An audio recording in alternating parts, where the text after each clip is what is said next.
Kwa nini Roho Mtakatifu awe juu ya muamini? Ni kwamba duniani, Yesu alipoacha alisema, duniani mnayo dhiki lakini jipeni moyo. Kwa nini anasema mimi nimekwisha kushinda? Sasa anasema sitawaacha, nitakwenda kuandaa makao, lakini wakati naandaa makao nitawaachia Roho Mtakatifu ambaye ndiye atakayewasaidia katika vita vyote, katika majaribu, katika mapambano. Tunapokuwa duniani, hata kama umeokoka, kuokoka haina maana kwamba utapita kwenye vita. Unapookoka ni kwamba umetangaza vita. Mwambie mwenzako umetangaza vita. Mwambie basi umetangaza vita. Mara tu unaposema Yesu ni Bwana na ni Mwokozi wa maisha yangu, tayari wewe ni kiumbe au ni mwana au ni mtoto wa ufalme wa Mungu. Sasa kwa sababu umehamia ufalme wa Mungu, wana uhakika ufalme mwingine ambao uko duniani lazima utapambana wewe. Yesu akasema, tazama mkuu wa dunia hii yuaja, lakini hana cha kudai kwangu. Kwa nini? Yesu alishatengeneza mapito, alishapigana vita na akalijenga kanisa lake, na hilo kanisa ni mimi na wewe. Na alisema milango ya kuzimu itashindana na kanisa, lakini kamwe haitalishinda. Maana yake nini? Wewe ukiwa kama kanisa, kuna milango mingi ambayo adui atapitisha vita ili apambane na wewe, lakini furaha niliyo nayo imeshawekwa protocol ya kwamba kanisa litashinda. Hivyo naongea na mtu mmoja ambaye haijalishi vita ipo, lakini utashinda. Hautashinda kwa sababu ya fedha, hautashinda kwa sababu ya wingi wa watu, hautashinda kwa sababu ya magari, hautashinda kwa sababu ya majeshi. Utashinda maana uliye naye ana nguvu kuliko mashujaa wote. Mtu mwenye Roho Mtakatifu ataona maadui wamesambaratika wakati maadui wamejikusanya. Mtu mwenye Roho Mtakatifu ataona nyumba yake nzuri wakati watu wanasema hana lolote. Mtu mwenye Roho Mtakatifu ataona familia njema wakati ndugu zako wanakucheka. Roho Bwana anakuambia, angalia mbele, kuna kinachokuja.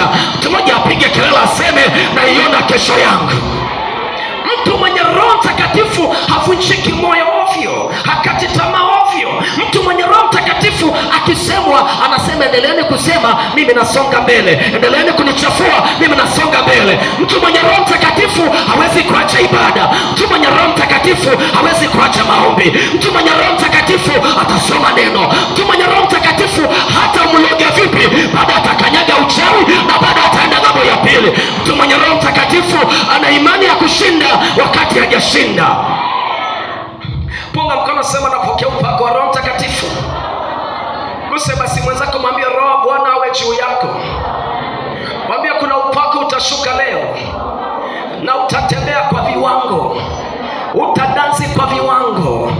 Oh my ribo shanda, ninaona kwenu wanakwenda kushangaa, wanakwenda kusema yule ni nani? Ataambiwa ni Joyce. Joyce yupi? Yule ambaye kijana wake alikuwa mlevi. Nini kimetokea? Material yanamwagwa. Anayemwaga ni nani? Yule kijana ambaye alikuwa amesha amepotea. Ribo shata, tumbo la mamake limezaa chema. Natamka kinabii, kuna jambo linafanyika juu ya mtu mmoja. Hebu sema, Roho Bwana tawala juu ya maisha yangu. Ukiona Yesu ametuachia Roho Mtakatifu, maanake ziko roho zingine zitapambana na kanisa, na hatuwezi kushinda bila Roho Mtakatifu. Wangapi wanamhitaji Roho Mtakatifu kwa viwango? Ukiwa na Roho Mtakatifu, hata kama upite kwenye matope kiasi gani, hata kama ndugu zako wamekukataa, hata kama marafiki wamekukataa, hata kama mume amegeuka, hata kama ndoa imekuwa faraka, hata kama kila mtu anaona unanuka, hata kama umebaki mwenyewe, Roho Mtakatifu anakuambia, mwanangu, hata kama umebaki mwenyewe, kiko sauti itakujilia. Wakati unatamani kunywa sumu, wakati unasema sioni pa kutokea, kuna sauti ya Roho Mtakatifu itakwambia usikate tamaa. Hata kama wamekukatia tamaa, mbingu haijakukatia tamaa. Hata kama wamekatia watoto wako tamaa, mbingu haijawakatia tamaa. Hata kama wazazi wako wamekatiwa tamaa, mbingu haijawakatia tamaa. Naongea na watu watatu, macho yao yatafunguka, neema yao itaonekana, watapiga mbio. Ambapo tulisoma kile kitabu cha Matendo ya Mitume 13 mstari wa kwanza mpaka wa pili mpaka 16 kisoma, ambaye tumekuta habari ya mtu mmoja anaitwa Paulo na Barnaba. Maandiko yanasema huko Antiokia kulikuwa na watu manabii na walimu na mitume wakifunga na kuomba. Wakati wanaomba na kufunga, Biblia inasema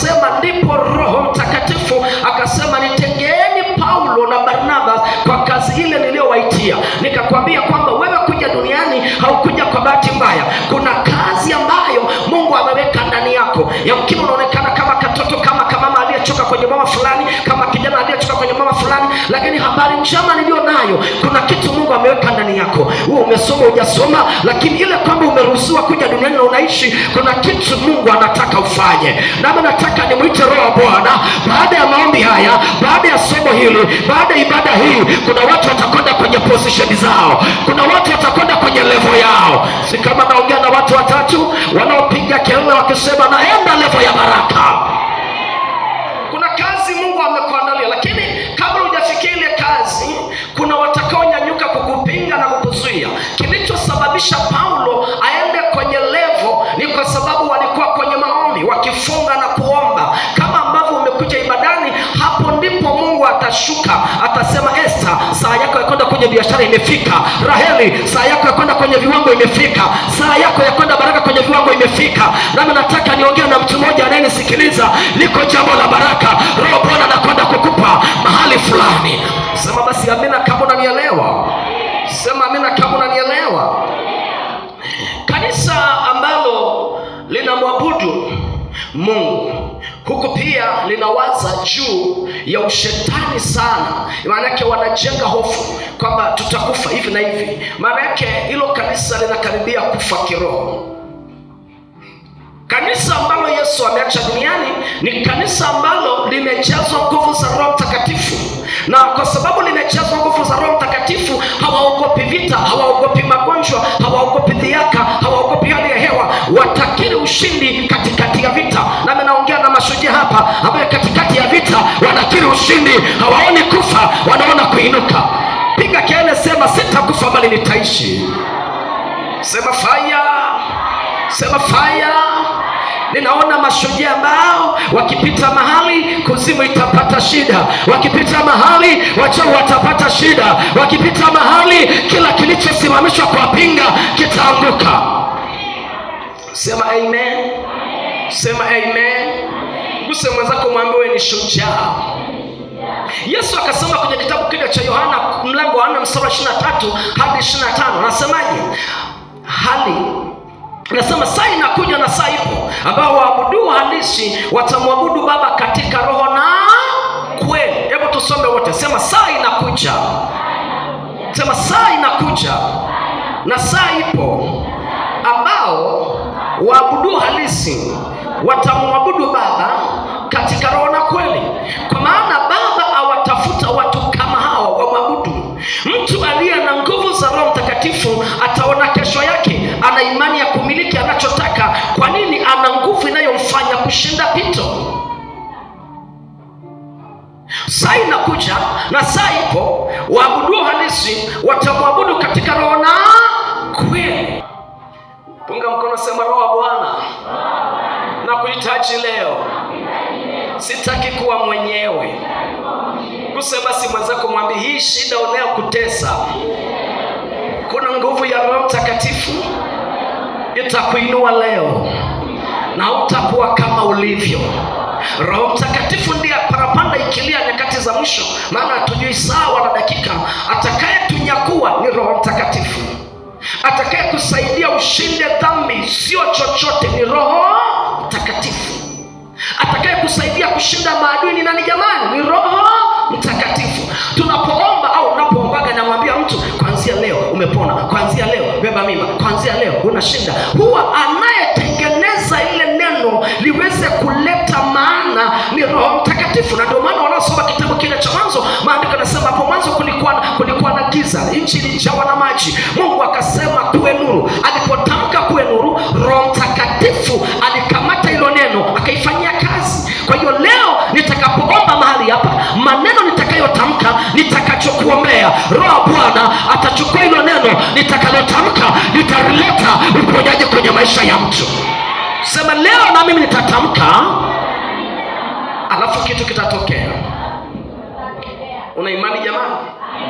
Sasa ngoja nikwambie, Yesu anaposema siku zinakuja waabudu halisi wataniabudu katika roho na kweli.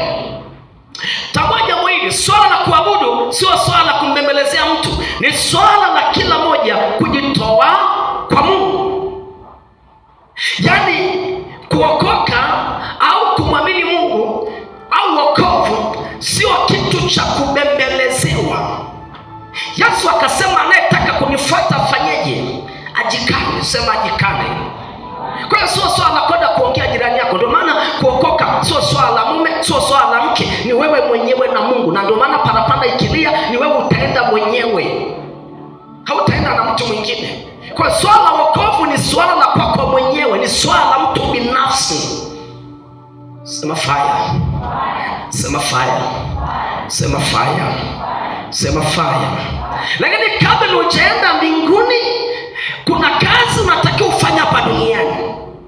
Na hiyo kazi, kuna wengine wameitwa kwa wafanya biashara, kuna wengine wameitwa kwa manabii, mitume, kuna wengine wameitwa kusaidia watu, kuna wengine wameitwa kwa madokta, kuna wengine wameitwa kwa engineer. Leo unaonekana tu mdogo, au unaona mtoto wako ni mdogo, lakini siku zijazo atakuwa mtu tofauti. Sema fire. Lakini pia tunamwona Paulo alipoitwa, alipojazwa nguvu za Roho Mtakatifu, maandiko yanasema akatoka pale kwa kazi aliyoitiwa. Kitu cha kwanza aliponya watu. Nami nataka nikwambie, Mungu akishakutenga leo, akikutoa kwenye madhabahu za Lucifer, akakutenga na maadui, kitu cha kwanza Mungu anakupa upako, anakupa nguvu. Anapokupa nguvu, kuna watu utawaendea, watapona kupitia wewe, watapokea faraja kupitia wewe, watapokea ushindi kupitia wewe. Naongea na watu watatu wanasubiriwa mahali. Mwambie mwenzako unasubiriwa mahali. Familia inakusubiri, kanisa linakusubiri, kijiji kinakusubiri, Tanzania inakusubiri. Nami nataka nikwambie, kila anayenisikiliza mahali hapa, nenda kawe faida kwenye familia, nenda kawe faida ndani ya kanisa, nenda kawe faida kwenye nchi, nenda kawe faida kwenye mtaa uliopo. Wote waliokupiga vita, faida inakuja, faida inakuja. Unajua faida inakujaje? Saa inakuja watasema, ukitaka kushinda mtafute Joishi, mtafute mama babangu, mtafute Sara, mtafute David.